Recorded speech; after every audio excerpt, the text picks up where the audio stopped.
መጽሐፈ አስቴር ምዕራፍ 5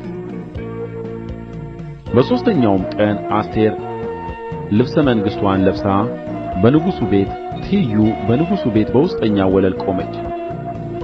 ንጉሡም በቤቱ መግቢያ ትይዩ በቤተ መንግሥቱ ውስጥ በንጉሡ ዙፋን ላይ ተቀምጦ ነበር። ንጉሡም ንግሥቲቱ አስቴር በወለሉ ላይ ቆማ ባየ ጊዜ በዓይኑ ሞገስ አገኘች። ንጉሡም በእጁ የነበረውን የወርቁን ዘንግ ለአስቴር ዘረጋላት። አስቴርም ቀርባ የዘንጉን ጫፍ ነካች። ንጉሡም ንግሥት አስቴር ሆይ የምትለምኚኝ ምንድር ነው? የምትሺውስ ምንድር ነው? እስከ መንግሥቴ እኵሌታ እንኳ ቢሆን ይሰጥሻል አላት። አስቴርም ለንጉሡ መልካም ሆኖ ቢታይ ንጉሡ ወዳዘጋጀሁለት ግብዣ ከሐማ ጋር ዛሬ ይምጣ አለች። ንጉሡም አስቴር እንዳለች ይደረግ ዘንድ ሐማን አስቸኵሉት አለ።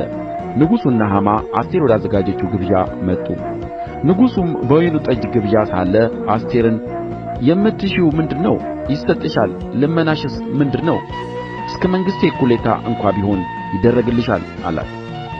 አስቴርም መልሳ ልመናዬና የምሻው ነገር ይህ ነው፣ በንጉሡ ዘንድ ሞገስ አግኝቼ እንደሆነ ልመናዬንም ይፈጽም ዘንድና የምሻውን ያደርግ ዘንድ ንጉሡን ደስ ቢያሰኘው ንጉሡና ሐማ ወደማዘጋጅላቸው ግብዣ ይምጡ፣ እንደ ንጉሡም ነገር ነገ አደርጋለሁ አለች።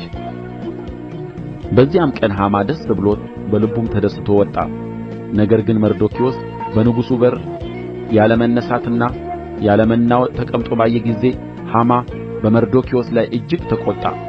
ሐማ ግን ታግሦ ወደ ቤቱ ሄደ። ልኮም ወዳጆቹንና ሚስቱን ዞሳራን አስጠራ።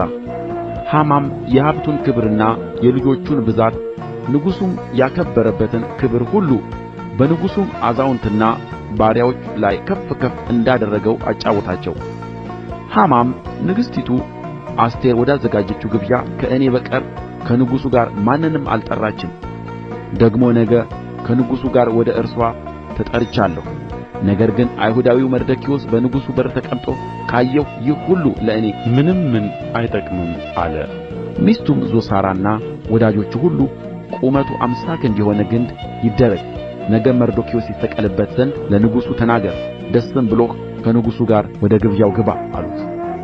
ነገራቸውም ሐማን ደስ አሰኘው፣ ግንዱንም አስደረገ።